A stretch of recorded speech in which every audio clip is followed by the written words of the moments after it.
Hello students, आज हम class 8 की साइंस की वर्कशीट नंबर 27 करें। 28 अक्टूबर के लिए आई है। इसमें हम लाइट के बारे में पढ़ रहे हैं। चलिए बच्चों शुरू करते हैं। Today we will talk about characteristic of image formed by the plane mirror. आज हमें प्लेन मिरर से बनने वाले इमेज के बारे में डिस्कस करना है। Characteristics of image formed by the plane mirror. Image formed by plane mirror is erect and of that of the same size as that of the object.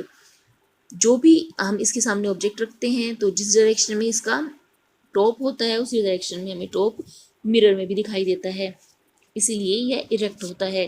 The image formed by the plane mirror can not be obtained on screen, hence it is a virtual image. जो image हमें mirror में दिखाई देती है उसी सामने रखे हुए स्क्रीन पर ऑब्टेन नहीं कर सकते हैं, इसलिए वर्चुअल इमेज है। The image is formed behind the mirror at the same distance as the object placed in front of the mirror. Mirror के सामने ऑब्जेक्ट जितनी दूरी पर रखा होता है इतनी दूरी पर ही हमें इसमें अंदर दिखाई देता है। In the plane mirror, the right side of the object appears left side of the image and the left appears right. This is called lateral inversion. जब हम मिरर के सामने खड़े होते हैं तो हमारा लेफ्ट पार्ट इसमें राइट दिखाई देता है और राइट पार्ट लेफ्ट दिखाई देता है, इसे लेटरल इन्वर्जन कहते हैं। Can you now understand why the word ambulance is written as inverted.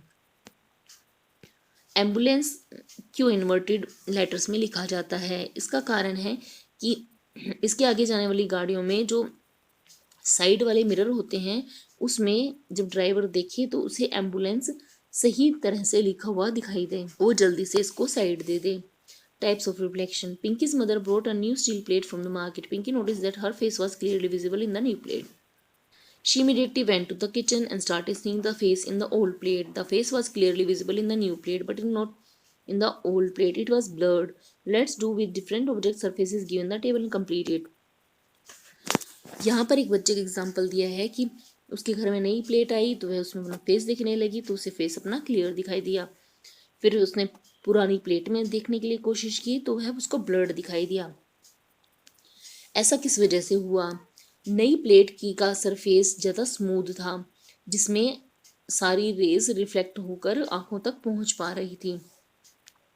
पुरानी प्लेट का सरफेस स्मूथ नहीं था, इसीलिए उसे रिफ्लेक्शन सही तरह से नहीं हो पा रहा था। यहाँ पे कुछ सरफेसेस दिए हैं और हमें देख के बताना है कि इसमें कौन सी तरह की इमेज बनेगी। New steel plate clear, wooden blurred, mirror clear, bucket filled with water blurred,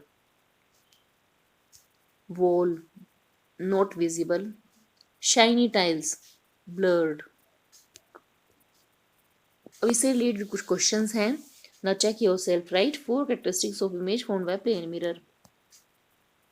यहाँ पर ये जो पॉइंट्स लिखे हुए हैं इनमें से 4 पॉइंट हमें इसकी इमेज के लिए लिखना है कि प्लेन मिरर से इमेज इरेक्ट मिलती है, वर्चुअल मिलती है, सेम डिस्टेंस पे मिलती है, सेम साइज की होती है और लेटरली इन्वर्टेड होती है। Find out the letters of alphabets in which the image formed in a plane mirror appears exactly like the letter. हमें मिरर के सामने एक कागज पर इंग्लिश अल्फ़ाबेट के लेटर्स लिखकर देखने हैं, जो हमें एज इट इज़ दिखाई देते हैं वो हमें इस क्वेश्चन के आंसर में लिखने हैं। जैसे A, I, O, U, V, W, M, X. Fill in the blanks. An image that cannot be obtained on screen is called virtual image. The image formed by plane mirror is virtual and of the same size as that of the mirror. What are luminous objects? Give 2 examples. Such objects which has their own light are known as luminous object. Give 2 example. Candle, sun, etc. आज की worksheet में तुम्हें इतना ही करना है। जल्द ही next worksheet के solution के साथ मिलेंगे।